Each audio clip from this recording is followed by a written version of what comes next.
Salut les cornets, moi c'est Justine Et moi, c'est Christine. et vous écoutez Crime glacé.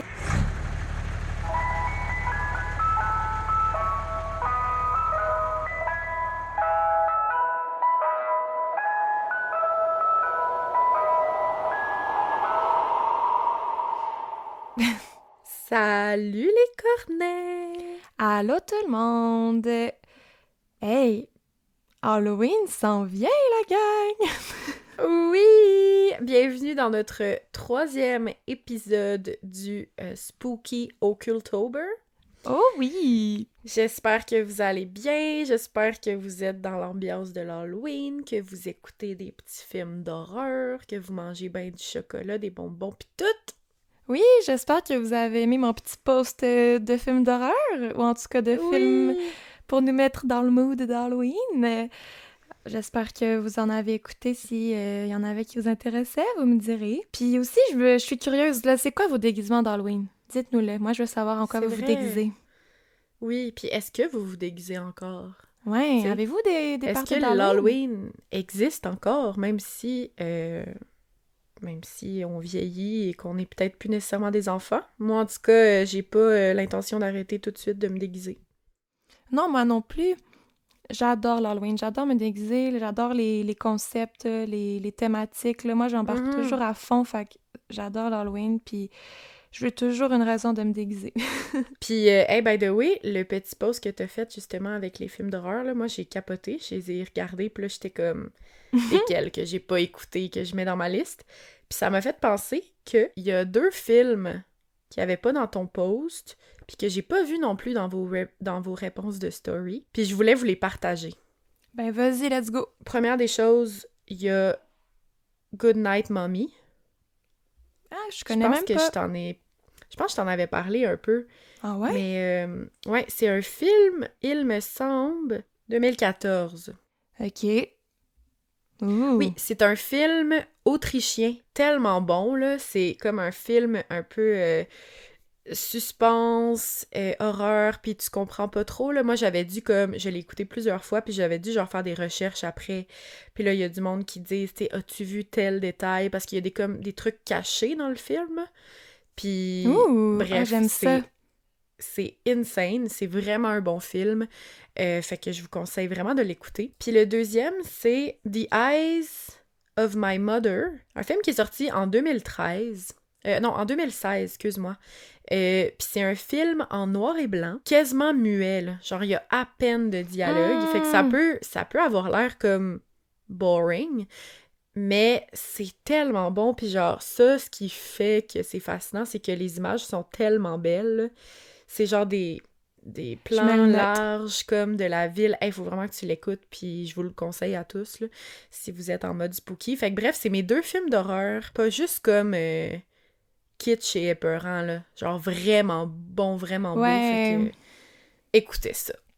Merci des recommandations. Avant que tu commences, on fait-tu notre petit shout-out habituel? Oui. Je vais vous faire, en fait, je vais vous lire deux petits shout-outs aujourd'hui parce qu'ils sont assez courts. Fait qu'on va rattraper, on va essayer de rattraper notre retard Hey, tranquillement pas vite. on en a de noter jusqu'à l'épisode 64. Pour vous dire, on est à l'épisode 33 au moment où on se parle.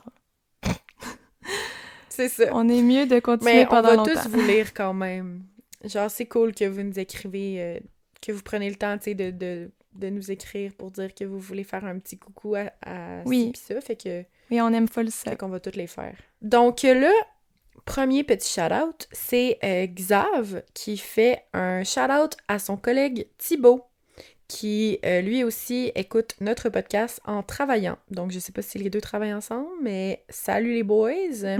C'est Xav Mom, là, tu sais, lui il est full présent sur Patreon puis sur nos commentaires, là. Je sais pas si tu Ah, le c'est vrai, reconnais, là, en tout ben cas. oui. Ouais, on te Mais salue. Xav Mom, là, est-ce que c'est Xav's Mom ou c'est Je pense que c'est Xavier. Xavier? C'est pas Ok. la mère de Ben, Xavier. salut Xav! Parfait. Mais en tout cas, salut les garçons. Oui, Salut Xav. Salut Thibaut. Merci de nous écouter. oui, vraiment. Et puis, le deuxième shout-out qu'on a, C'est de la part de Brenda. Salut les filles, mon ami m'a fait découvrir votre podcast et j'adore. J'ai écouté tous vos épisodes en comme une semaine. J'aimerais dire allô à mes super nanas, Mimi et Joanie. Merci, bon travail, lâchez pas. Oh, Les salut super les super nanas! Hey, j'ai vu une vidéo Oui. récemment. Le créateur des super nanas, il avait 24 ans au moment de faire cette émission. Le dessinateur puis l'inventeur. 24 ans! What the hell? Quel génie, quand même. Ouais, hein? The fuck? OK. En tout cas, Surprenant. salut à vous les filles. Merci full de nous Oui, écouter. salut les super nanas. OK, donc, Jus, t'es-tu ready? Tout raconte-nous ton histoire. Oh yes, I am ready. And I'm gonna dire my saveur of the day. Qui est le pire franglais de l'histoire. Rapidement, dégueulasse. là, comme tu disais dans le dernier épisode, moi aussi, là, je suis officiellement dans le mode octobre, malgré les premières journées très chaudes qu'on a eues. Et je suis en mode latte. Moi, j'aime bien là, les lattés glacés quand je vais dans un café, mais quand c'est rendu à l'automne, je passe au latte chaud. Et mon latte préféré, ever, c'est le latte au pistache du Café Resto L'Antipode sur la rue Laurier à Montréal. Je vous fais une pub gratuite, la gang, mais votre latte au pistache, c'est le meilleur de l'univers. Il est trop bon, il y a des pistaches tout autour collées, là, autour du verre. Ah, mon C'est Dieu! onctueux, c'est quasiment un dessert, là. Fait que ma saveur, c'est crème glacée au pistache, qui est une des meilleures saveurs de tous les temps. J'ai vraiment envie de goûter à ce café. Oui.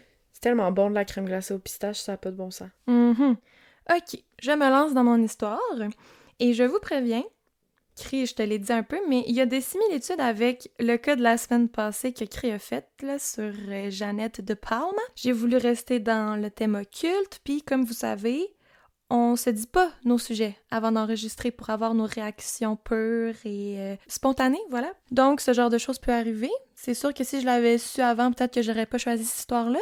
Mais en même temps, je l'aime beaucoup. Je te la trouve pertinente à raconter. Puis, il n'y aura pas de redondance, inquiétez-vous pas. Malgré les similitudes, je trouve que ça reste complètement différent. Mais je voulais vous le Mais c'est dire. cool, de toute façon, tu sais, c'est notre petit mois Halloween, fait que si c'est dans la même thématique, Ben ouais. tant mieux, là, comme on n'en fait pas habituellement, fait que c'est cool. Exact. Ben, c'est potentiellement le crime qui aurait inspiré le film Jennifer's Body.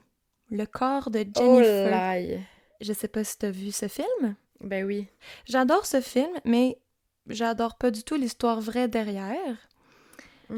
Et trigger warning, je vais parler de meurtres violents, d'agressions sexuelles et de nécrophilie.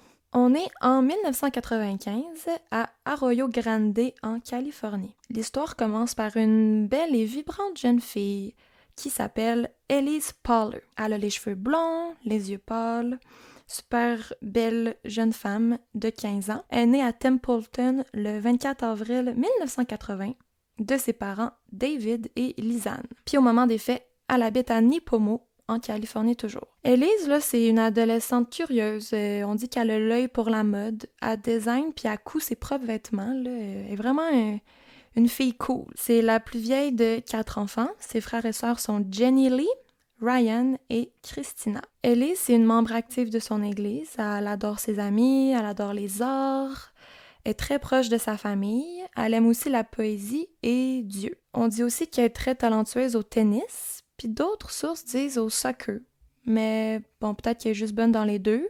Ou en tout cas, on peut comprendre qu'elle est sportive, puis même qu'elle gagnait des tournois, puis elle passait dans le journal local des fois parce qu'elle avait fait des exploits dans les sports. Bref, cette fille-là, c'est juste une fille bien cool, bien ordinaire, super belle, super intelligente, qui, sincèrement, elle aurait pu être mon amie. Mais comme beaucoup d'ados, ben Elise, elle a un petit côté rebelle. À cet âge-là, c'est le moment qu'on explore. Puis elle tourne un peu autour du monde de la drogue, mais rien d'alarmant, là. Je vais y revenir un peu. C'est vraiment pas si pire que ça. Selon une ancienne camarade de classe d'Élise, Élise était pas super populaire à l'école, malgré que je trouve qu'elle a l'air vraiment cool, puis elle aurait pu être genre la populaire de son école, là, mais bon. Ouais. On dit qu'elle était surtout connue pour traîner avec les jeunes plus marginaux, un peu les rejets. Avec ce qui lui est arrivé et tout, là, Il y a plein de gens par après qui ont dit des choses négatives à propos d'elle ou qui répandent des rumeurs que sa famille démentit chaque fois. Puis je trouve que ça arrive souvent, là, on aime ça exagérer le passé d'une victime et tout pour rendre ça un peu plus sensationnaliste, là. Tu sais, on disait que c'était une droguée, qui a traîné avec les mauvaises personnes, nanana, mais moi j'ai vraiment l'impression que elle faisait juste vivre sa phase d'adolescente puis qu'elle était vraiment pas si pire que ça, là. Tu sais, elle boit de l'alcool dans les parties. Ça fait pas longtemps qu'elle a commencé à fumer du weed de temps en temps, mais de là à dire que c'était une droguée qui traînait avec d'autres drogués, je suis pas sûre. De ce que j'ai lu, elle a toujours été la petite fille parfaite dans sa famille, là, un petit ange et tout, puis rendue à 15 ans, moi, j'ai vraiment eu l'impression qu'elle avait juste envie d'expérimenter, puis de défier les règles, puis de traîner avec des gens nouveaux. 15 ans, c'est 15 ans, là. Élise, elle a 2 meilleures amies, 2 bonnes filles super sages, elles aussi, sans histoire, tu sais, 2 petites filles bien correctes, mais était quand même la troisième de leur trio, un peu la plus wild, elle, qui était plus game de rencontrer d'autres mondes puis d'essayer d'autres affaires. C'est une freshman à l'école Arroyo Grande High School, et à la même école étudient aussi 2 garçons. Joseph Fiorella, 14 ans, et Jacob Delachmout, que j'aimerais rebaptiser Jacob Delachnout, qui lui a Wow. 15 ans. J'adore. Jacob Delachnout, vous allez comprendre pourquoi il s'appelle de même dans ma tête. Les 2 ados sont amis avec un 3e gars du nom de Royce Casey, qui lui a 16 ans, mais il va à une autre école, mais ensemble sont un trio inséparable. Donc le plus jeune a 14 et le plus vieux 16. Puis Élise, elle connaît les 3 gars parce qu'ils prennent le même autobus qu'elle pour aller à l'école. Fait qu'elle les connaît de vue, mais pas plus que ça. Joseph, Jacob et Royce sont connus comme le trio de gars un peu weird qui tripent sur le satanisme. Il y avait peut-être toujours une petite gang là, au secondaire qui avait l'air un peu plus emo, dark que les autres. Mais si ça s'arrête là, je veux dire, chacun ses passions, hein? Ben oui, il y en a eu dans toutes les écoles, là, des gars un peu plus habillés avec des chandails de groupe, des chandails de croix, mettons, à l'envers, leur style musical, puis tout, ouais. Et les gars, ben, sont rejetés à l'école, un peu comme Élise. Ils n'ont pas vraiment d'amis, mais eux, c'est quand même pire qu'elle, là. Eux, c'est vraiment juste eux ensemble, ils n'ont aucun autre ami, puis ils font même un peu peur aux autres. Une hypothèse serait que c'est peut-être pour ça que Élise, elle a commencé à traîner avec eux, c'est qu'elle cliquait un peu avec le côté rejet qu'ils devaient ressentir eux aussi, puis elle s'intéressait aux gens différents, fait que je pense que ça lui dérangeait pas d'apprendre à les connaître puis de chiller avec eux de temps en temps. Les 3 gars, ils ont un band de musique ensemble qui s'appelle Hatred, donc haine. Puis leur plus grande inspiration, c'est le groupe de métal Slayer. J'écoute pas ça. J'imagine que le nom vous dit quelque chose, là. J'en ai déjà entendu et tout. C'est très populaire. Je vais vraiment vous dire rapidement qui est le groupe Slayer. Ça va revenir plus tard. Mais Slayer, c'est un groupe de thrash metal américain, originaire de Californie, fondé en 1981. Donc, on est dans le même état que où l'histoire se passe, puis ça fait peut-être une dizaine d'années qu'il existe au moment que ça s'est déroulé. C'est connu pour être un des leaders du mouvement thrash metal avec leur album Rain in Blood. Ça a été nommé le meilleur album heavy metal de tous les temps avec Master of Puppets de Metallica. Fait que c'est vraiment un gros groupe de musique. Ils ont gagné des Grammy, sont mis comme dans le Big Four des groupes de thrash metal avec d'autres groupes très connus.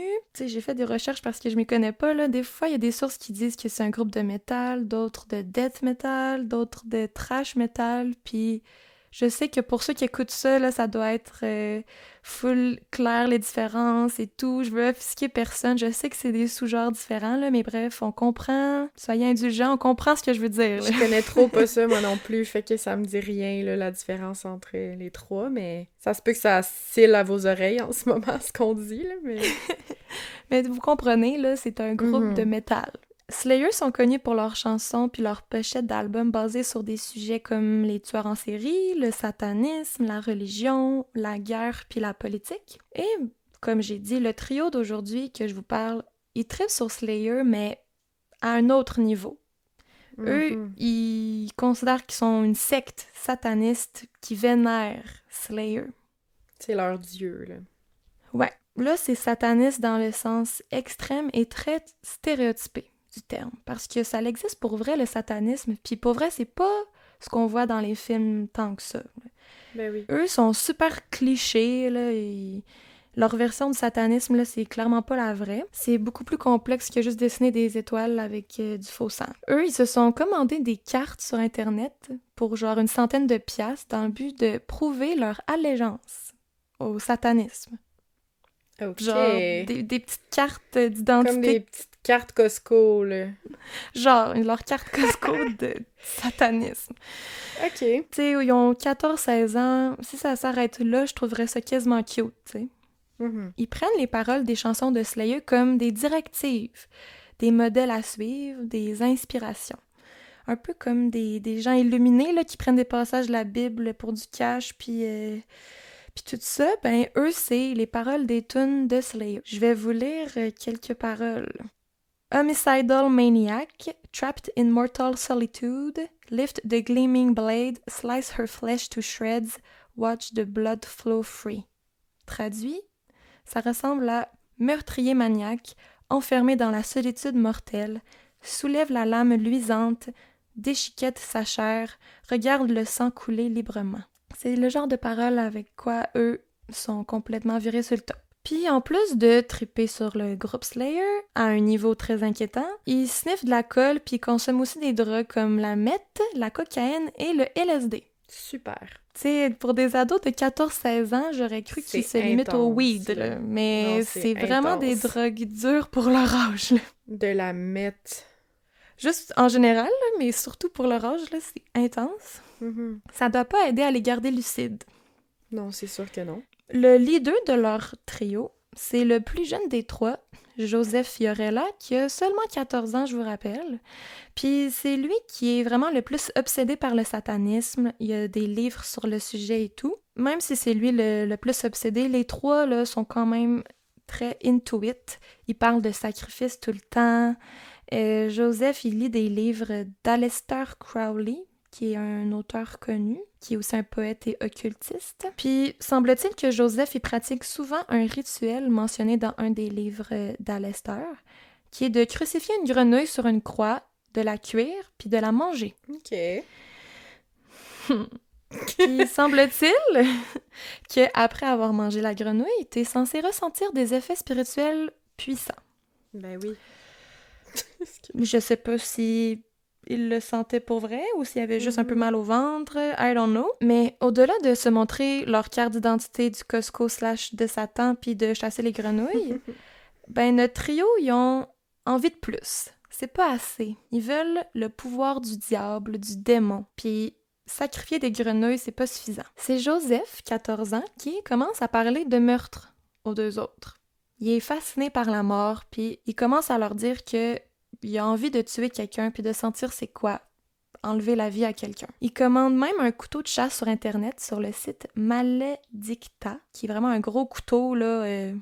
C'est pas un petit canif. Là. Puis avec ses boys, ils décident ensemble qu'avec ce couteau-là, ils veulent sacrifier quelqu'un pour commettre le geste ultime contre Dieu et ouvrir les portes de l'enfer.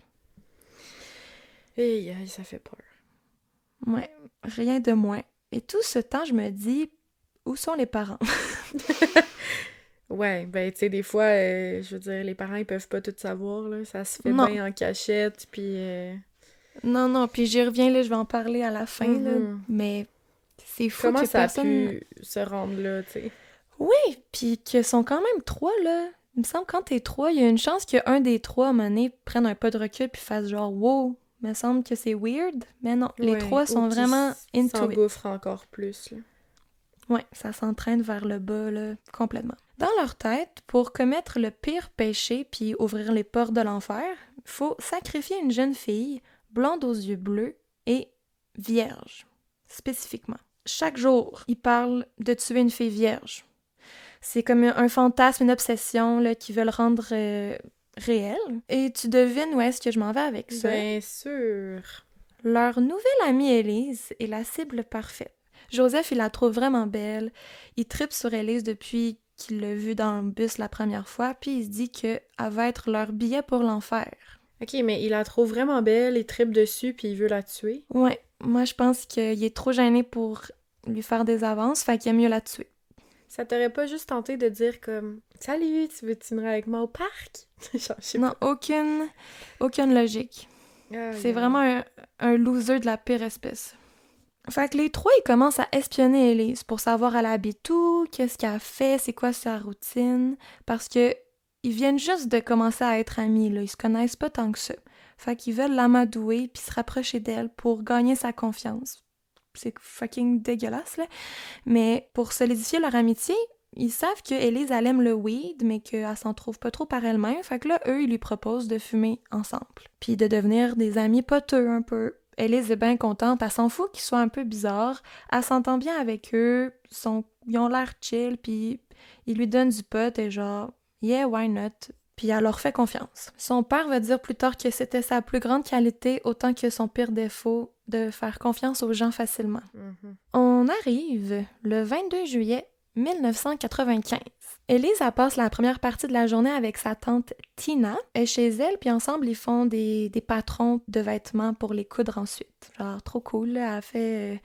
Elle fait ses propres vêtements avec sa tante. Je trouve ça hyper cute. Ensuite, elle retourne chez elle ce soir-là, puis elle écoute un film avec sa famille. Là, une journée bien normale, bien tranquille. Puis vers 22h, elle reçoit 2 appels quasiment back-à-back. Pendant qu'il écoute le film en famille, son père remarque qu'elle répond au téléphone 2 fois. La deuxième fois, elle raccroche le combiné quand même brusquement, puis elle dit à sa famille qu'elle est fatiguée puis qu'elle va aller se coucher, comme avant que le film finisse. Son père, David, il veut dire qu'il l'a trouvé un peu bizarre. Il se demandait pourquoi elle voulait soudainement aller se coucher. Il était juste 10 heures du soir. Mais il a rien dit. Puis c'est son plus grand regret de ne pas l'avoir questionné davantage.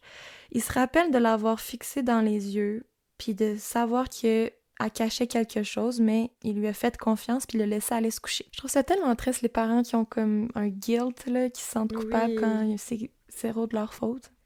Puis qui ont comme aussi un espèce de sixième sens, là, quand ils ont l'impression qu'il y a de quoi qui va pas avec leur enfant, puis que... Faut l'écouter, ce sixième sens-là. Ouais. 15 minutes après que Elise soit allée se coucher, elle met des oreillers sous ses couvertures et elle sneak out de la maison. Mhm. Le oldest trick in the book, comme on dit. J'ai jamais fait ça. Moi, dans ma tête, c'est dans les films, là, que tu mets des oreillers pour faire un corps dans ton lit. C'est comme si elle allait pas remarquer que...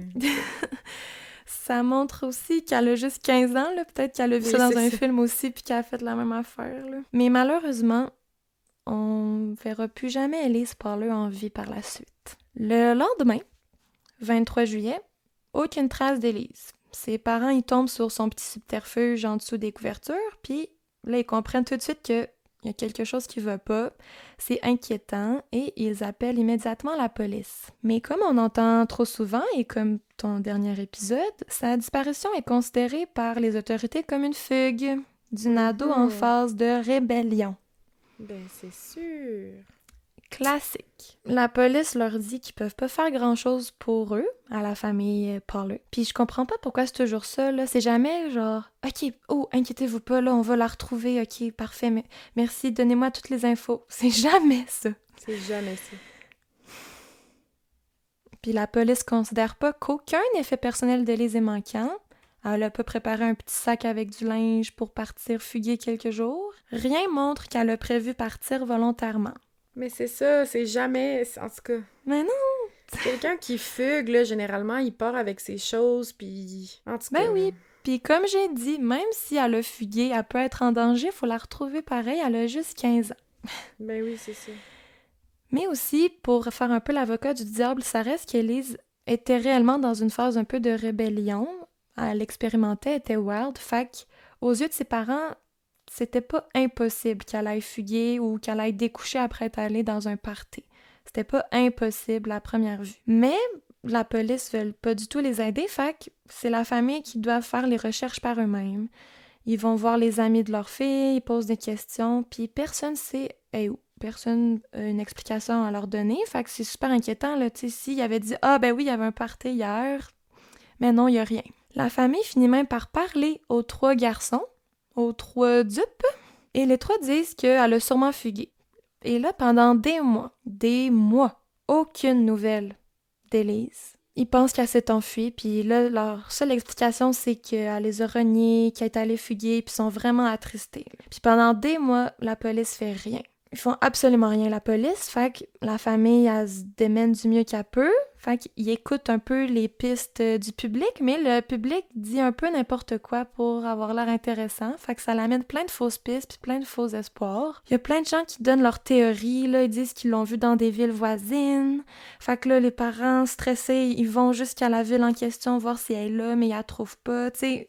Ils écoutent toutes les pistes que les gens leur donnent, puis ça mène jamais à quelque chose. C'est vraiment triste. En septembre 1995, Jacob, un des 3 bozos, il est renvoyé de l'école Arroyo Grande High School, puis il est ensuite renvoyé de l'autre école aussi qui est allée après pour consommation extrême de drogue. Puis comme j'ai dit au début, ça se passe à Arroyo Grande en Californie, puis ça c'est vraiment une région connue pour être parfaite et sécuritaire pour les jeunes familles, super familiale. Mais dans les années 90, on a remarqué une augmentation de la violence chez les ados. Ça se sent, puis on en parle beaucoup dans les journaux. Et la disparition d'Élise n'est pas le seul incident qui est arrivé dans la région cette année-là. Il y a un ado qui s'appelle Travis Williams et son ami Tommy Traver sont entrés par effraction chez une femme âgée nommée Mabel Aguida, puis ils lui ont tiré dans la tête. 2 ados, là. Et là là. Aussi, le grand frère de Joseph Fiorella, Anthony Fiorella, il a été accusé de tuer un ado de 15 ans. Ben Puis voyons. il s'est enfui de la police au moment de la disparition d'Élise. Ok, mais là... Pendant que tout ça se passe, le grand frère de Joseph, il est en cavale, là, genre on l'a pas retrouvé. Ok, mais ça va pas, là, les Non, jeunes, ça là, va qu'est-ce pas qui se passe? ouais.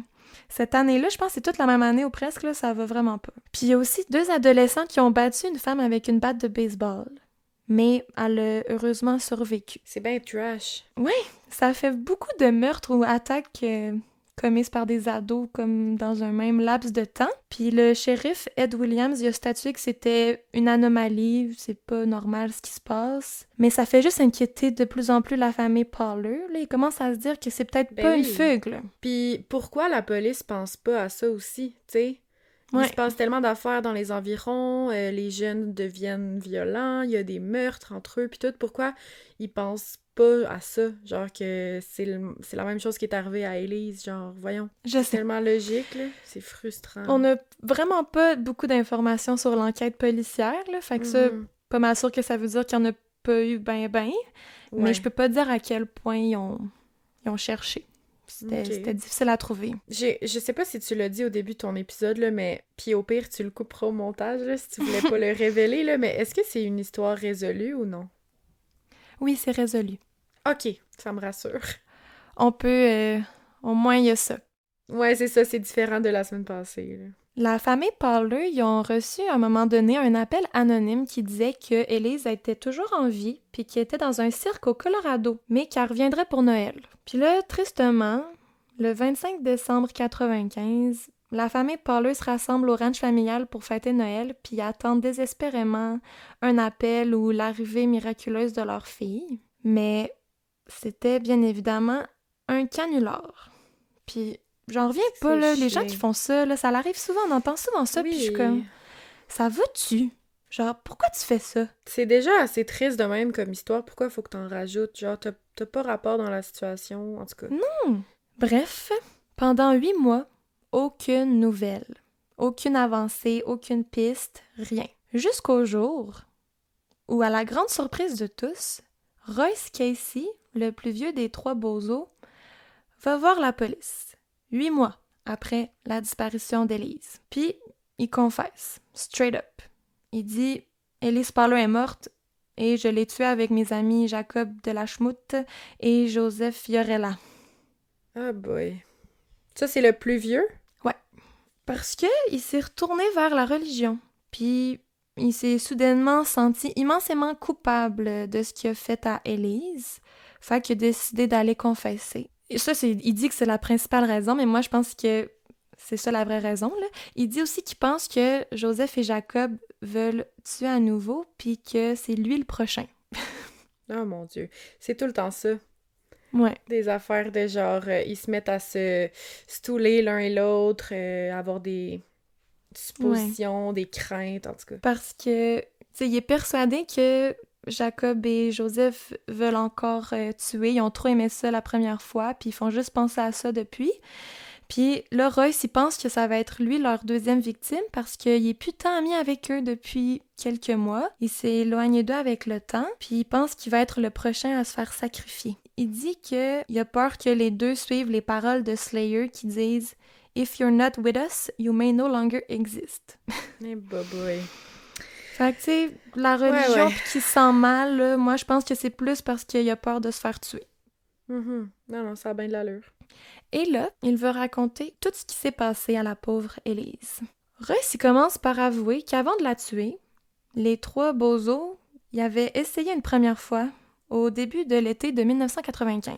Ils ont déjà essayé de la tuer une première fois. Selon Russ, les gars étaient avec un quatrième garçon du nom de Travis Williams. Je sais pas si tu te rappelles, c'est lui qui a tiré dans la tête d'une vieille madame avec un autre gars quelques semaines après. Voyons donc. À ce moment-là, lui, il avait tué personne encore, puis il était venu avec eux. Ensemble, il aurait attiré Élise en dehors de sa maison jusqu'à un endroit isolé proche d'un ravin. Puis un des garçons, il a fait semblant de tomber en bas du ravin, puis il espérait qu'Élise à descendre venir le sauver. Puis Élise, elle est fine, elle est gentille, c'est une bonne amie. Fait qu'elle a couru en bas du ravin pour aller sauver un des 4 gars. À ce moment-là, les autres gars l'ont suivi. Ils ont sorti un couteau puis ils l'ont donné à Travis. Genre, Joseph, il a sorti son couteau de chasse fancy, il l'a donné à Travis, puis c'était Travis qui avait la tâche de tuer Élise. Là, c'est le soir, il fait noir, ils sont comme au milieu de nulle part dans un ravin. Les 3 gars tournent autour de Travis puis Élise, puis ils chantent « Do it, do it ». Genre « Fais-le, fais-le ». Mais Travis, il tient le couteau puis il est figé. Il est comme le trac, là. Je sais pas trop. Mais avec Élise. Oui, Élise est là, puis elle est juste genre, qu'est-ce qui se passe? Puis finalement, ils font semblant que c'était un prank. OK, mais Élise, elle voit le couteau puis tout, là. Elle voit qu'il a l'air bizarre puis qu'il tient un couteau dans ses mains. Ouais, mais ils lui disent, on voulait te faire peur, ha ha ha, puis Mais voyons. on assume que Élise, elle les a crus, qu'elle a pas pensé que c'était sérieux parce qu'elle a raconté cet événement-là à personne. Fait que je pense qu'elle a juste fait genre, ah, c'est des weird, ha. Mais pourquoi elle continue à chiller avec eux? Je comprends pas. Je sais pas. Tu sais, faut pas la blâmer non plus. Puis elle les a trouvés weird après, puis elle voulait plus tant chiller avec eux après ce moment-là. Ça devait quand même faire vraiment peur, là, toute seule dans un ravin avec 4 gars qui tournent autour comme genre un animal, là. Fait genre avec comme un prédateur puis sa proie. Tout ça, c'est selon les dires de Royce, mais ça serait, semble-t-il, la première tentative de meurtre contre Élise qui aurait échoué. Le 4e gars, Travis, il a eu peur pour Élise, mais après ça, pour la femme âgée, il a pas eu peur pantoute. Royce raconte ensuite aux policiers comment ils ont fini par réellement assassiner la jeune Élise Poller. Comme j'ai dit plus tôt, le 22 juillet 1995, Élise a quitté sa chambre subtilement sans le dire à ses parents. Puis pourquoi elle est sortie en pleine nuit? C'était pour aller chiller avec ses amis de gars, Royce, Jacob et Joseph. Of course. C'était eux les 2 appels qu'elle avait eus pendant qu'elle écoutait le film. Tu sais, elle était pas trop down, là. Tu sais, la première fois, elle avait dit non, mais ils ont rappelé, puis elle a accepté parce qu'ils lui ont dit qu'ils allaient lui donner du weed si elle venait avec eux. Et ça l'a convaincue. Puis, petite question comme ça, je sais pas si tu le sais, mais est-ce que les parents d'Élise, ils connaissaient sa petite gang d'amis garçons? Un peu, pas tant que ça, mais tu sais, quand ils interrogeaient tout le monde du coin, ils ont parlé à eux, fait qu'ils savaient c'était qui. Ils savaient qu'elle se tenait avec ces gars-là, genre de temps en temps. Ouais, peut-être pas à ce point-là, mais tu sais, ils savaient que 2 d'entre eux allaient à la même école qu'elle, puis ils étaient connus du coin pour être des petits voyous, un peu, là. Fait que les gens du quartier les connaissaient. Fait que Jacob, Joseph et Russ, ils ont attiré Élise en dehors de chez eux en lui proposant d'aller fumer du pot avec. Puis ils sont allés dans le boisé d'Eucalyptus Grove, donc une genre de forêt d'eucalyptus, à moins d'1 kilomètre de chez elle. Fait qu'il était vraiment pas loin. Puis selon les gars, le boisé c'était un hôtel pour Satan. Hôtel genre A-U-T-E-L. Oui. Fait qu'au début, les 4 ensemble, ils fument du pot, ça chill, comme des ados feraient. Mais tout en chillant, ils attirent peu à peu Élise de plus en plus au fond de la forêt, dans le noir. Puis elle se doute de rien, fait juste les suivre. Ben oui, elle chill avec sa gang. C'est trop triste. Ben oui. Aïe. Puis soudainement, un des gars sort un couteau, et menace Élise. Là, elle comprend que c'est plus un prank. Trigger warning, là, ça commence ici. Jacob commence l'attaque en étranglant Élise avec sa ceinture. Puis ensuite, Royce la retient. Elle est couchée au sol, puis il la tient. Pendant que Joseph, lui, il sort son gros couteau de chasse. Pendant qu'il est étranglé par la ceinture puis que Royce la maintient, Joseph, il poignarde Élise directement dans la gorge, 4-5 fois. Ensuite, il passe le couteau à Jacob, puis il fait la même chose. Et finalement, Royce aussi. Chacun leur tour, ils poignardent Élise. Oh my God, c'est terrible. Puis c'est vraiment brutal, là. Les gars, ils sautent sur elle pendant qu'un autre la poignarde. Ils piétinent son cou parce qu'elle meurt pas assez vite. Pendant le carnage, elle reste en vie, là, elle est pas morte direct, puis elle crie à l'aide, elle implore sa mère, puis elle prie Dieu. Elle a été poignardée 12 fois, puis on va comprendre à l'autopsie que aucune des blessures était fatale, là, elle est morte tranquillement au bout de son sang. Fait qu'elle était consciente de tout ce qui se passait. Là. Une fois qu'elle était décédée, ils ont ensuite agressé sexuellement son corps, puis ils l'ont laissé au milieu de la forêt. Je sais pas si ils s'attendaient à voir le sol s'ouvrir pour atteindre l'enfer, là, mais rien s'est passé, évidemment. Fait qu'ils sont juste partis. Ben voyons donc, c'est dégueulasse. Ouais. C'est leur ami, genre, techniquement, comme... Ouais. Même s'il avait l'intention de faire ça depuis quand même longtemps, je sais pas trop, ça reste qu'il passait quand même beaucoup de temps avec elle, probablement, puis il partageait sûrement des bons moments, puis il devait écouter de la musique, puis chiller, puis... Comment tu peux...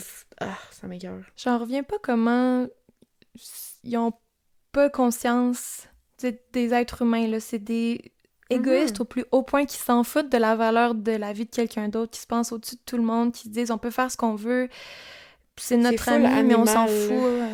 Oui, vraiment. Fait que pendant 8 mois, elle gisait à 1 kilomètre de sa maison, dans la forêt d'eucalyptus. Pareil comme mon histoire, puis personne l'a trouvé, genre.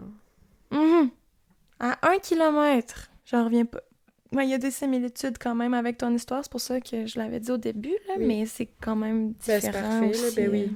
Mais le 14 mars 96, Royce Casey conduit la police au corps d'Élise. Il retrouve sa dépouille. Ensuite, là, Royce, il met toute la faute sur les 2 autres gars, évidemment.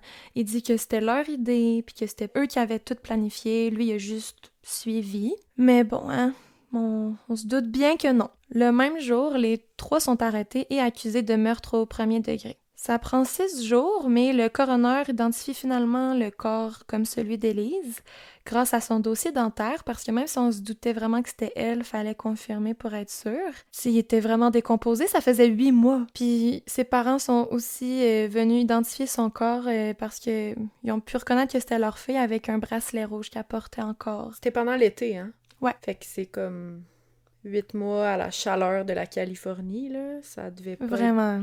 Tu sais, 8 mois, elle aurait pu juste complètement disparaître, là. Les animaux auraient pu tout manger puis déplacer son corps, là. Heureusement, mais malheureusement, là, mais qu'on avait pu retrouver son corps qui était à la même place qu'il l'avait laissé. Puis heureusement que l'autre dude dégueu, il s'est confessé, là, parce que probablement que sinon on l'aurait jamais su, là.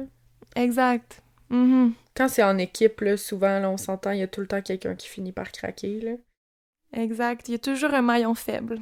À l'autopsie, ils n'ont pas pu faire de test de viol à cause de la décomposition du corps, mais le médecin légiste, il dit qu'il y a clairement des traces d'agression sexuelle. Puis les gens sont surpris de voir Royce arrêté. C'était comme le seul des 3 qui était considéré normal, gentil, qui causait pas trop de problèmes. Il allait pas à la même école que les 2 autres aussi, là, mais Jacob et Joseph, eux, tout le monde sont zéro surpris. Ils sont comme « Ah ben oui, c'était sûr. Ça s'en venait, c'était sûr qu'il allait faire un crime grave éventuellement. » Personne n'avait du mal à croire qu'il aurait pu tuer une adolescente. Fait que comme on disait, là, c'est lui le maillon faible, fait que c'est lui que la police interroge le plus, puis c'est lui qui dit pas mal la version des faits la plus crédible et puis qui dit le plus de détails. On lui demande pourquoi vous avez tué Élise, toi puis tes amis, pourquoi vous l'avez sacrifiée. Puis il dit que c'était pour obtenir les pouvoirs du diable. Et donc, tiens-toi bien, Non. devenir meilleur à la guitare. Ils disent qu'ils voulaient faire un sacrifice pour le diable, puis là, ça débloquerait des pouvoirs, ça les rendrait un peu fous, puis ça les rendrait des démons de la guite. Ben voyons donc. Qu'est-ce qui se passe? Ils voulaient que leur band devienne autant célèbre que Slayer, fait qu'ils se sont dit, on va faire un sacrifice. Christ de calice! C'est vraiment, vraiment bizarre. C'est l'affaire la plus stupide que j'ai entendue de ma vie.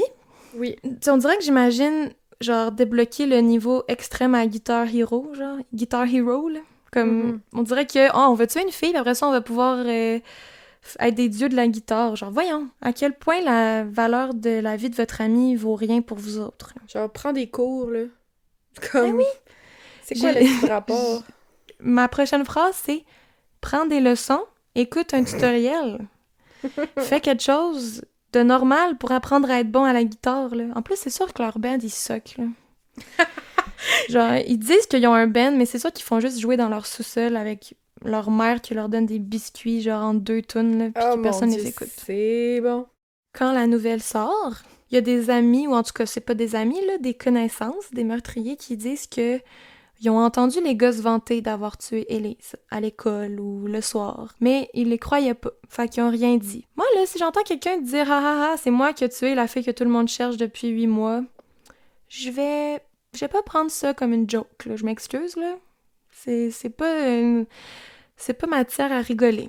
Jacob, il dit qu'il est aussi retourné voir le corps d'Élise pour l'agresser sexuellement encore, des jours et des jours après. Là, c'est ça qu'il dit. On sait pas s'il voulait brag d'une manière complètement dégueu, là, ou s'il l'a vraiment fait. La mère de Joseph accuse la ville de l'avoir ignoré quand elle a demandé plusieurs fois de l'aide des autorités parce qu'elle était pas capable de contrôler ses fils. Parce que, tu sais, on se rappelle, le grand frère de Joseph, là, Anthony Fiorella, il a fini par tuer quelqu'un lui aussi, là, a dit que peu de temps avant les événements, Anthony, il aurait essayé de tuer son petit frère Joseph à la maison. Ça allait vraiment pas dans cette famille-là. Là. C'est une mère monoparentale, puis ses garçons étaient complètement fous. Là. La mère, elle a appelé la police pour faire arrêter son propre fils, qui a essayé de tuer son autre fils. Puis il a été détenu au poste, mais la police, à un moment donné, ils ont rappelé la mère pour dire « Faut que tu ailles chercher ton gars, on peut pas le garder infiniment en détention, là. Faut que tu ailles le chercher. » Mais elle disait « Non, je sais pas quoi faire de lui.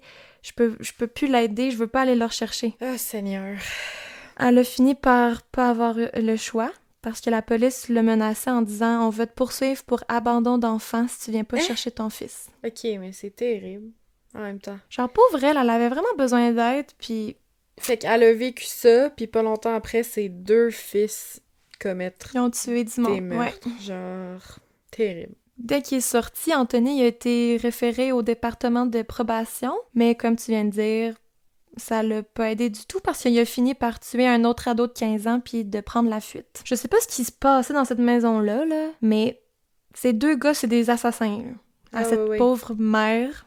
Je sais pas, tu sais, si c'est une bonne mère ou nanana, mais dans tous les cas, là, clairement, elle a essayé, mais elle était pas capable de les contrôler, puis ils sont rendus à un âge que tu peux être assez grand, là, à 14-15 ans, là, puis que si ta mère a pas d'autorité sur toi, ben tu peux l'envoyer chier, puis faire peur, puis faire à ta tête, là, genre, si t'as pas de discipline, là, tu sais, c'est difficile à contrôler 2 ados pubères complètement violents puis agressifs. Elle devait pas savoir quoi faire. En même temps, on connaît vraiment pas leur histoire, là, tu sais, je veux dire, si ces 2 garçons-là, ils ont viré de cette façon-là, il doit bien y avoir comme une raison, là. Mais c'est peut-être pas la mère la raison, là. Non, je sais. Mais ouais. C'est pas drôle, là. Il se passait clairement quelque chose dans cette famille-là, là. Fait que les 3 accusés plaident no contest aux accusations de meurtre. Ça, c'est ni coupable ni non coupable. C'est dommage, là, j'ai pas beaucoup d'informations sur le procès puis les dossiers de la cour parce que c'était des mineurs au moment des faits. Mais ce qu'on sait, c'est que en mai 1996, ils ont ajouté à la charge de meurtre celle de viol, torture et conspiration à commettre un meurtre parce que clairement, c'était prémédité à fond. Surtout s'il avait essayé une première fois, là. On va finalement les juger en adultes, heureusement. Le juge de la Cour supérieure, qui s'appelle Christopher Money, va dire que les 3 gars ont commis un meurtre pour une des raisons les plus stupides qu'il a entendues dans toute sa carrière, être bon à la guitare. La grand-mère d'Élise veut dire, en dehors du tribunal, là, comme entre deux audiences, qu'elle aurait espéré savoir ce que les gars planifiaient de faire. Elle dit, et je cite, j'aurais tordu leur petit cou maigrelet. Oh mon Dieu. Puis, go girl, j'ai aucun doute là-dessus. Finalement, Joseph Fiorella, Royce Casey et Jacob de la Chenoute reçoivent tous les trois une sentence de prison à vie, sans possibilité de libération conditionnelle avant 26 ans. Là, Jacob, il fait des excuses, il dit, et je cite, « Je suis vraiment désolé de ce qui est arrivé à votre fille. Je ne l'ai pas violée ni torturée, et je n'étais pas impliqué dans une cérémonie ou un rituel satanique. La raison pour laquelle Élise a été assassinée est que Joseph Fiorella était obsédé par Élise et c'est lui qui l'a tuée. » Bon, je pense pas que c'est vrai, là. Clairement, les trois y ont participé. C'est peut-être plus le choix d'Élise qui a été influencé par Joseph parce qu'il était en amour avec, puis il était complètement détraqué, puis il voulait la tuer parce qu'il l'aimait, là. Je pense qu'il veut juste s'enlever de la culpabilité en disant ça. Mais là, j'ai peur parce que t'as dit 26 ans, puis c'était en 95. Fait que là, je suis comme... je vais y arriver. La mère d'Élise, après la sortie du verdict, elle veut faire un peu comme un statement public, là. Puis elle veut implorer les parents de surveiller leurs enfants. Elle veut dire aux parents, ne laissez aucune vie privée à vos ados, il faut savoir ce qu'ils font, avec qui ils sont amis et qu'est-ce qu'ils écoutent. Elle dit aussi que les parents des trois garçons se foutaient de ce que leur fils faisait et ce serait pour ça qu'il y aurait eu le temps et la liberté de tout planifier ce meurtre-là. Encore là, c'est dur de juger parce qu'on connaît vraiment pas les trois familles, là. Ouais. Genre, elle blâme le manque de supervision, l'usage de drogue, puis la musique violente. Mais faut blâmer avant tout les trois gars, là. Ben oui, Faut parce pas que, oublier. excuse-moi, mais les parents, là, écoute, que ton enfant, il écoute de la musique métal, ça devrait pas être censé t'alarmer, là. Ça reste un genre de musique, puis même si c'est vrai que les Exact. paroles sont parfois vraiment violentes, ça devrait pas faire en sorte que ton fils veut tuer pour devenir un peu comme son groupe favori, là. C'est pas comme ça qui est censé être. Ben non. Puis je comprends, ça vient d'où, là.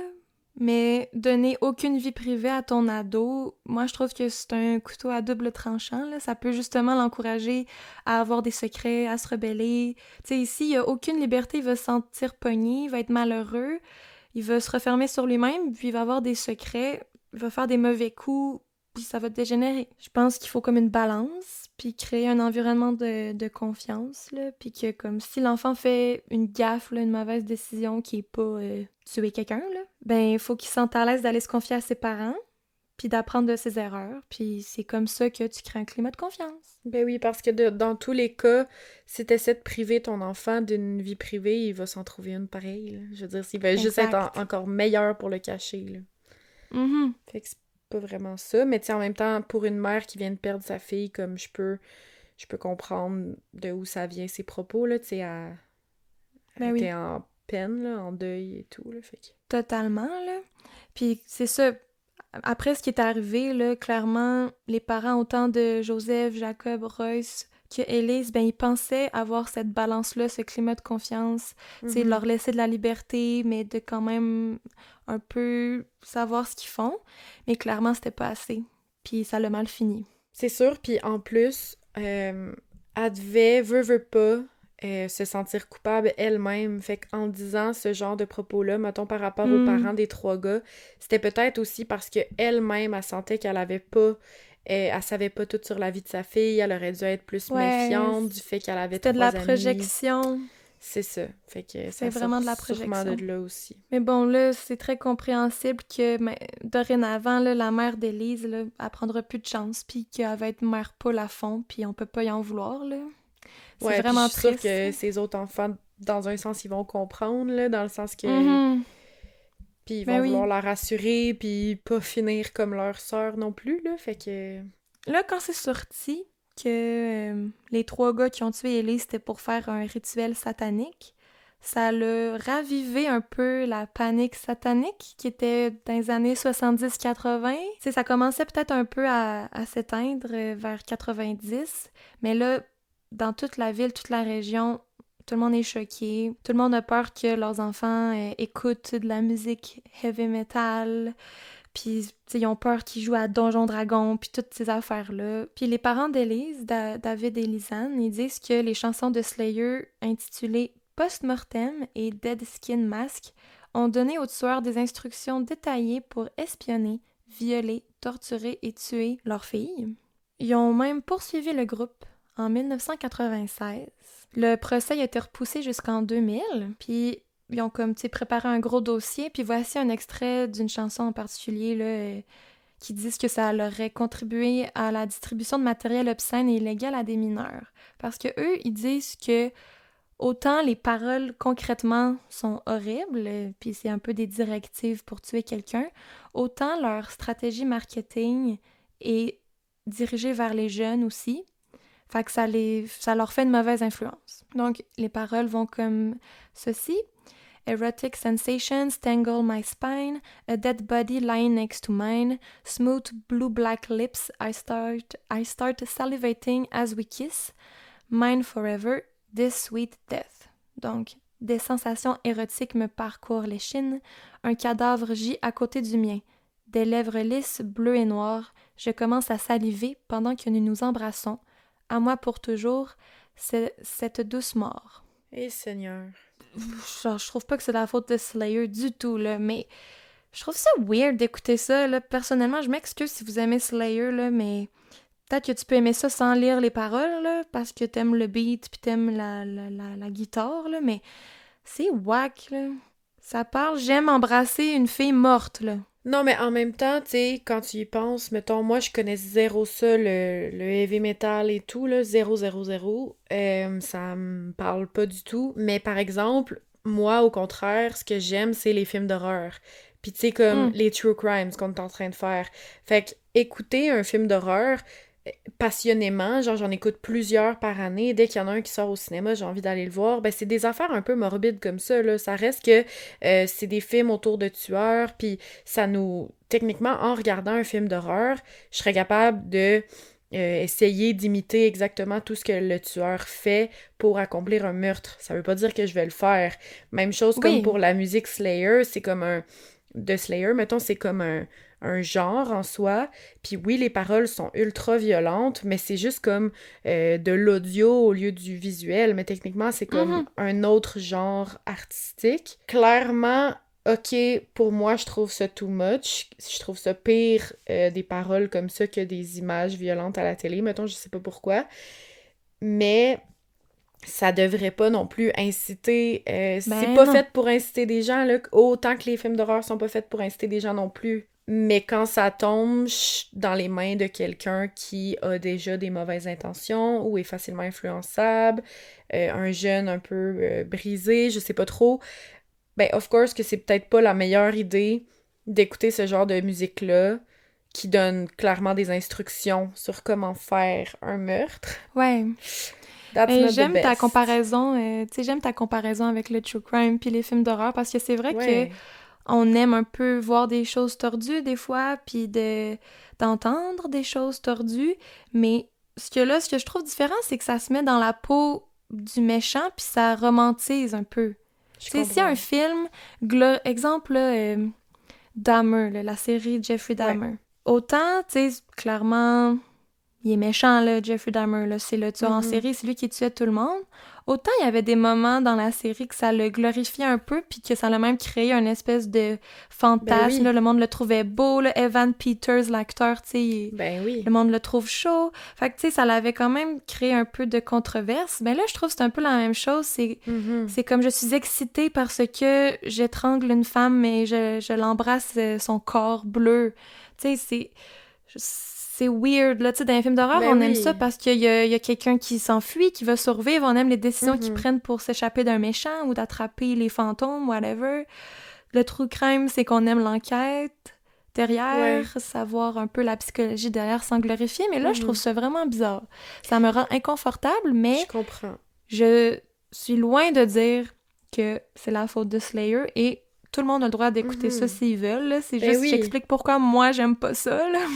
Non, puis je comprends, tu sais, je suis full d'accord avec toi. Moi non plus, c'est pas des choses que j'aime entendre, puis c'est juste pas une musique à la base que je trouve douce et rassurante, là. Moi, ça m'agresse plus qu'autre chose. On a toute notre opinion par rapport à ça, puis j'ai aucun problème avec les gens qui aiment ce genre musical-là, là. Puis ça ben moi devrait pas aussi. les amener vers le vice juste en écoutant de la musique, c'est ça que je veux dire. Parce que Mhm. oui, mettons, en écoutant le true crime, on aime l'enquête, en écoutant les films, on aime le sauveur un peu, mais il y en aura toujours des gens qui aiment les films et les true crime pour aussi une espèce de fascination autour du meurtrier, là. Tu Ouais. sais, on écoute Dexter, mettons, là, puis Dexter, c'est un tueur en série, mais on l'aime, là, on penche pour Mhm. lui tout au long de la série. Il y a beaucoup de films aussi, tu sais, Hannibal Lecter, exemple, genre, ça, c'est une fiction, mais tu sais, on penche quand même beaucoup pour lui, on l'aime ce personnage-là, alors qu'au final, c'est un cannibale, tu sais. Fait que on a tous un peu un petit côté tordu. Il y en a qui sont vraiment pas capables d'écouter ce genre de film-là, puis tant mieux. Même chose pour nous, Mhm. puis la musique de Slayer, mettons, on est vraiment pas capable. Ouais, Mais. vraiment, il y aura toujours du monde fucké qui vont trouver une source Mhm. d'inspiration, peu importe où, là. Tu sais, il y a quelqu'un, là, que, je pense que c'était au Canada, en plus, là, qui s'est inspiré Mhm. de Dexter pour tuer du monde, là, tu sais, fait que, Ah, genre, ça se peut. le monde vont trouver des inspirations partout. Ben oui. Mais, en tout cas, c'est juste, ça me rend inconfortable, puis je trouve ça Ouais. un peu weird, mais Ouais. je suis loin de les critiquer puis de les rendre coupables de quoi que ce soit, là, parce que ces gars-là, ils auraient trouvé un autre groupe de musique pour s'inspirer ou un autre film ou un autre livre, là. Puis, ben, ça m'amène au verdict, là. La poursuite, elle a été rejetée, là. Ça s'est même pas rendu en procès parce que un juge a statué que, ben, rendu là où se situe la limite, autant commencer à regarder tous les livres de la bibliothèque de leur école. Mais les parleurs se sont pas découragés, puis ils ont intenté une seconde action en justice, pour les mêmes raisons environ ou presque, mais cette poursuite-là, elle aussi, elle a été rejetée, parce que le juge a dit cette fois-ci, je ne considère pas que la musique de Slayer soit obscène, indécente ou dangereuse pour les mineurs. C'est le deuxième amendement, free speech, liberté de parole. C'est vrai, là. Ouais, techniquement, dans les faits, c'est vrai. Puis, je trouve ça poche un peu que la famille ait comme voulu aller un peu dans la vengeance. En même temps, c'est sûr qu'ils essayent de trouver une façon de faire la paix avec l'histoire puis de Mhm. faire leur deuil parce qu'ils sont remplis de haine. Mais je trouve ça poche qu'ils aient essayé comme 2 fois, mettons, de les poursuivre puis comme en vain parce qu'ils ont dû perdre tellement d'argent pour Puis ces de temps, puis poursuites-là puis de temps. d'énergie. Puis au final, c'est sûr là, que ça sert à rien, puis c'est pas comme ça que tu vas comme ramener ta fille. Fait que... Non, il cherche un Mais c'est sens tellement à ce qui est triste, là. arrivé. Ouais, Il cherche une raison une de continuer à raison. se battre, d'accuser d'autres personnes, de trouver d'autres explications parce que c'est tellement un meurtre Mhm. gratuit puis insensé qu'il essaye de trouver du sens à ça. Tu sais, c'était ses amis. Moi, c'est ça qui me fascine. C'est comme, il y a un gars qui tripait dessus, puis le reste, c'était des amis. Genre, comment tu peux faire 1 + 1 = 2 dans ta tête, puis te dire comme, ah, on va la tuer, on va la sacrifier pour devenir de bons musiciens comme notre groupe de musique. Genre, ça n'a aucun sens, là. Clairement, Non, ces aucun. jeunes-là, ils allaient pas bien, là, il y avait quelque chose, puis ça a juste... Mhm. Ben, il était drogué dans le piton aussi, là. Puis aussi, ce que je trouve dommage avec ces poursuites-là contre Slayer, c'est que ça les déresponsabilise full, là. Tu sais, 14, 15, 16 ans, là, t'as une tête sur ses épaules moindrement, tu sais que tuer, c'est Ouais, mal, là. oui, oui, Puis là, d'accuser les parents, d'accuser la musique, tu sais, je trouve ça, c'est dommage, ça enlève la responsabilité au gars. Puis ça fait qu'on parle de Slayer, on parle du satanisme, mais on parle plus d'Élise ben ben. Parlant de Slayer, ils ont officiellement pas fait de discours par rapport à ça, là, genre de statement ou quoi que ce soit. Mais en 99, le drummer Paul Bostaff veut dire ils essayent de mettre le blâme sur nous. C'est de la bullshit. Si des petits gars font quelque chose d'aussi stupide que ce meurtre-là, c'est ces petits gars qui doivent subir les conséquences, pas nous. C'est vrai, je suis d'accord avec lui. David Poller, le père, avant... Hey, j'ai tellement mal parlé. Le père... Attends, je vais le recommencer. poire. David Poller, le père, avant la mort de sa fille, il faisait entre 75 et 100 000 $ par année. C'était un entrepreneur à succès, mais après la mort de sa fille, il a souffert de PTSD, il a perdu sa job, il s'est fait arrêter pour rage au volant, il est tombé sur le bien-être social, puis les Poller, ils ont perdu leur maison. c'est fou les répercussions, là, ça finit pas quand le procès il est closé, Ben là. non, vraiment pas. C'est Ah, un c'est meurtre trop aussi triste. violent et traumatisant, là, ça peut tellement être destructeur pour les proches, puis ça les suit toute leur vie après, là. Ça m'attriste vraiment. Ah, c'est terrible. Là, les trois sacs à merde, ils ont été envoyés dans des prisons différentes, puis ils sont maintenant dans la quarantaine. Puis je vais mettre des photos avant-après, un peu, ben pendant et après, là, sont tellement laids. Genre, Joseph, là, qui avait juste 14 ans au moment des faits, il a tellement une baby face, là, c'est vraiment difficile à croire qu'il a fait ce qu'il a fait avec cette face-là. Genre, je sais pas, tu sais, faut pas juger un livre par sa couverture, ben, pour vrai, il avait l'air d'un enfant, tu sais, il avait l'air d'un livre Geronimo Stilton, là. Il avait pas de l'air d'un, tu sais, il avait l'air Ben, d'un c'est petit comme gars. mon épisode sur James Bulger, là, c'est... On peut Mhm, jamais vraiment savoir, hein, ça va être qui va... vraiment. Joseph Fiorella, il est détenu au High Desert State Prison. Il a fait plein de demandes de libération conditionnelle. Sa plus récente date de juin 2023 et elle a été refusée pour 3 ans encore. Fait, il a essayé en 2019, 2021 et 2023, puis chaque fois un refus. Donc, il est encore en prison pour au moins 3 autres années, ou 2, là, puisque c'était l'an dernier qu'il avait fait sa dernière demande.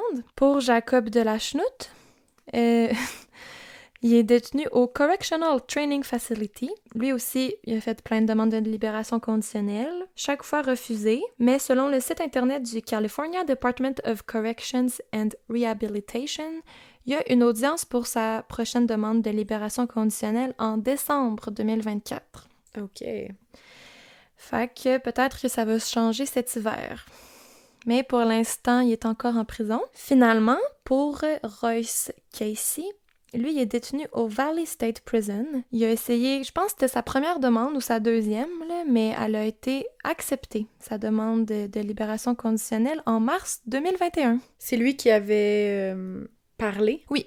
C'est ça que je Puis, m'attendais. c'est ça, la cour, elle a été plus clémente pour lui, je pense, justement, en prenant en compte le fait que c'est lui qui est allé tout avouer à la police, puis que sans ça, probablement que la disparition d'Élise, elle aurait jamais été résolue. Fait qu'elle a été acceptée en 2021. Oui, mais les proches et la famille, ils étaient outrés quand ils ont su qu'il avait obtenu sa libération conditionnelle. Tu sais, il n'était pas encore libéré, mais au moins la demande avait été acceptée. Puis ils ont fait une demande de révocation. Ils ont dit que malgré qu'il peut être un bon prisonnier modèle, le meurtre de leur fille, c'est pas une erreur ou un accident impulsif, là, c'était méticuleusement planifié, c'était prémédité par des garçons clairement jeunes, mais tout autant machiavéliques et dangereux. Puis tu sais, selon les documents de la cour, là, pendant qu'Élise mourait au bout de son sang puis elle implorait sa mère, ben Royce, il lui piétinait la face. Tu sais, fait qu'il a beau être un gentil prisonnier, là. Non, il a autant participé que les autres. C'est pas parce qu'il a comme craqué à un certain moment puis qu'il a avoué le tout parce qu'il était probablement pas capable de vivre avec lui-même, ben c'est pas à cause de ça que Mhm, il a rien fait de mal, là. exact. Je vais vous lire un extrait du journal intime de Royce, traduit. Je me bats de l'autre côté maintenant. Je vais faire ton couplet. Je me bats de l'autre côté maintenant, allié avec les âmes obscurcies. Satan est ressuscité et il vaincra et régnera dans la Bible. La Bible dit qu'à la fin, Lucifer donnera le meilleur de lui-même et en toute chose, pardon. La musique, l'amour, le meurtre. Tous les tueurs en série et les violeurs psychopathes ne savaient pas que s'ils construisaient un autel de sacrifice, s'ils tuaient la personne sur l'autel et avaient ensuite des relations sexuelles répétées avec le cadavre, la viande vierge est le sacrifice ultime. Oh my god, Seigneur. C'est dégueulasse. Lui, il est comme, moi j'ai catché quelque chose que les autres tueurs en série n'ont pas catché. Faut faire un sacrifice. C'est comme ça qu'on obtient les pouvoirs du diable. Voyons, t'es pas intelligent, là.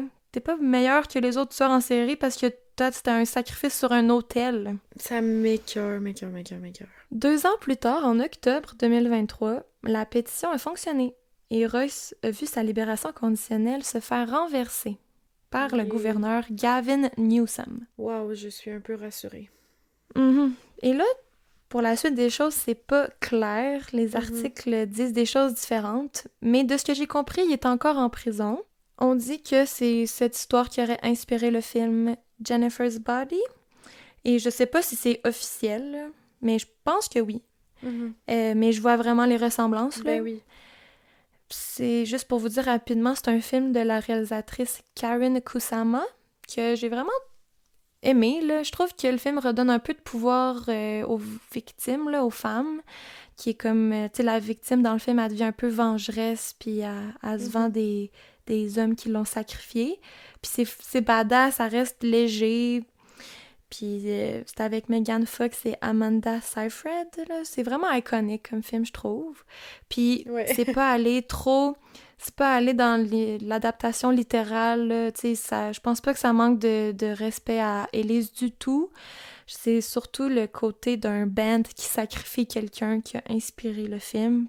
Puis, tu sais, il y a aucune ressemblance ni physique ni caractéristique qui pourrait relier les personnages à Élise, là, mais... C'est plus le côté d'un band qui sacrifie une jeune fille qui a inspiré le film. Bref, c'était ça, l'histoire du sacrifice d'Elise Parler. My God.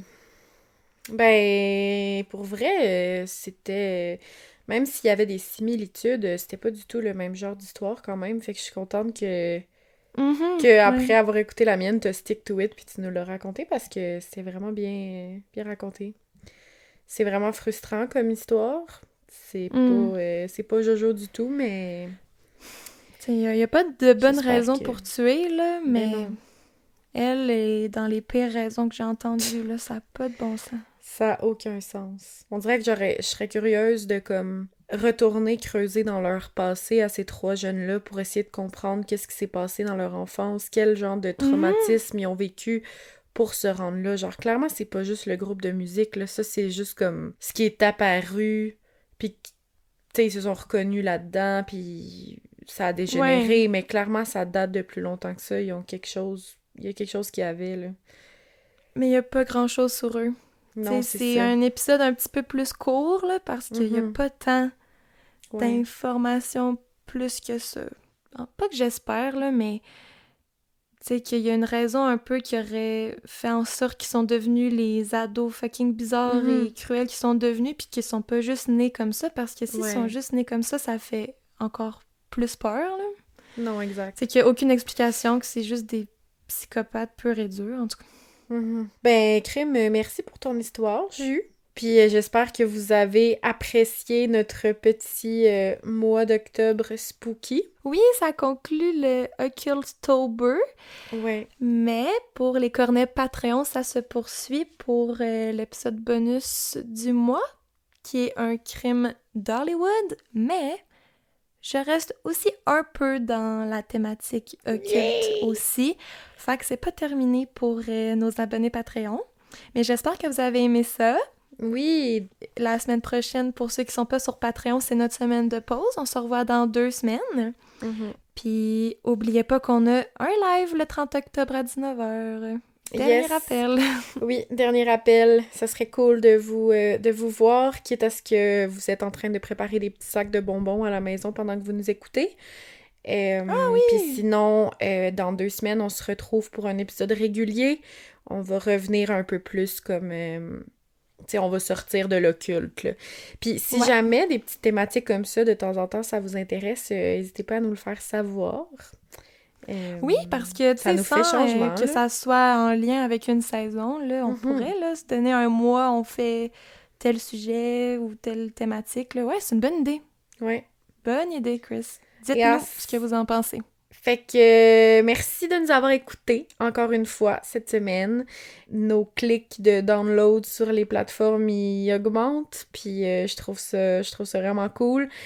Continuez à nous donner des petites notes 5 étoiles, ça nous aide tellement sur toutes les plateformes, Spotify, Apple Podcast et Amazon Music. Oui. Oui, merci tellement. On n'en revient pas, on vous aime, vous devez vous dire changer de disque, là. On dit toujours la même chose, mais c'est vrai, on vous aime full. Ben oui, puis on va pas arrêter d'être reconnaissant, je pense, comme... C'est pas vrai, là, qu'après 30 épisodes, là, on va comme passer à autre chose, puis ça va nous monter à la tête. On est vraiment, vraiment contente, puis... Oui. C'est cela. On a du fun avec vous. La fin quétaine. Mais c'est ça, on vous aime beaucoup. Puis, t'as-tu d'autres choses à dire, Ju, avant qu'on conclue? Non, on se revoit la semaine prochaine sur Patreon, puis sinon dans 2 semaines. Bye les petits Yes! cornets! Bye! Bisous, bisous, bisous! Bisous, bisous, bisous!